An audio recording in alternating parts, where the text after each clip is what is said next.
സ്വർണ്ണമോഷണ കേസിൽ അടിയന്തര പ്രമേയത്തെ പ്രതിപക്ഷം ഭയക്കുന്നുവെന്ന് കെ ശൈലജ ടീച്ചർ. സ്വർണം കട്ടയാളും വാങ്ങിയയാളും കോൺഗ്രസിന്റെ സമുന്നതരെ കണ്ടു. പ്രതിപക്ഷത്തിന് നില തെറ്റുകയാണോ എന്നും കെ ശൈലജ ടീച്ചറുടെ വിമർശനം. അതേസമയം ശബരിമല സ്വർണ്ണമോഷണ കേസ് പ്രതി ഉണ്ണികൃഷ്ണൻ പോറ്റിയെ ആരാണ് സോണിയാഗാന്ധിയുടെ വീട്ടിലെത്തിച്ചതെന്ന് മന്ത്രി വീണ ജോർജ്. കേരളത്തിലെ സാധാരണക്കാരായ കോൺഗ്രസ് പ്രവർത്തകർക്ക് സാധിക്കാത്ത കാര്യം എങ്ങനെ ഉണ്ണികൃഷ്ണൻ പോറ്റിക്ക് സാധിച്ചുവെന്നും മന്ത്രി ചോദിച്ചു. ശബരിമലയിലെ സ്വർണ്ണക്കൊള്ളയുടെ യഥാർത്ഥ പ്രശ്നം എന്താണെന്ന് കേരള നിയമസഭക്കകത്ത് ചർച്ച ചെയ്യാമായിരുന്നല്ലോ. അടിയന്തര പ്രമേയം കൊണ്ടുവന്നത് ഗവൺമെന്റ് അനുവദിക്കും ചർച്ചയ്ക്കെന്നവർക്കറിയാം. അതുകൊണ്ട് അവർ പിൻവാങ്ങി. അടിയന്തര പ്രമേയം പോലും അവതരിപ്പിക്കാതെ സഭ സ്തംഭിപ്പിക്കാൻ ശ്രമിച്ചു.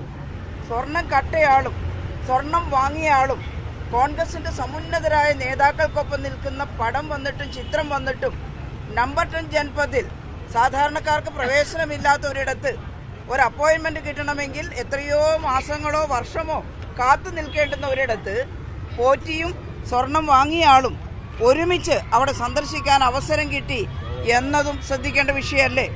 ആരാണ് സാർ പോറ്റിയെ സോണിയാഗാന്ധിയുടെ വീട്ടിൽ കയറ്റിയത്? എന്തുദ്ദേശത്തിലാണ് സാർ അവിടെ കയറ്റിയത്? ആരാണ് അവിടേക്ക് കൊണ്ടുപോയത്? സാർ, കേരളത്തിലെ സാധാരണക്കാരായ കോൺഗ്രസ് പ്രവർത്തകർക്ക് സാധിക്കാത്ത കാര്യം എങ്ങനെ പോറ്റിക്ക് സോണിയാഗാന്ധിയുടെ വീട്ടിൽ സാധിച്ചു? സാർ, ഈ ഉത്തരങ്ങൾ ഇത് ചർച്ച ചെയ്യാതെ വാസ്തവത്തിൽ കേരളത്തിലെ പ്രതിപക്ഷം ഒളിച്ചോടുകയാണ് ചെയ്തത്. അടിയന്തര പ്രമേയത്തിലൂടെ ഈ വിഷയം കൊണ്ടുവരാൻ അവർക്ക് അവകാശമുണ്ടായിരുന്നല്ലോ സാർ. അവർക്കിത് ഉന്നയിക്കാമായിരുന്നല്ലോ സാർ. എന്തുകൊണ്ടാണ് അവർ ഉന്നയിക്കാത്തത്? അപ്പൊ അവർ ഒളിച്ചോടുകയാണ് സാർ.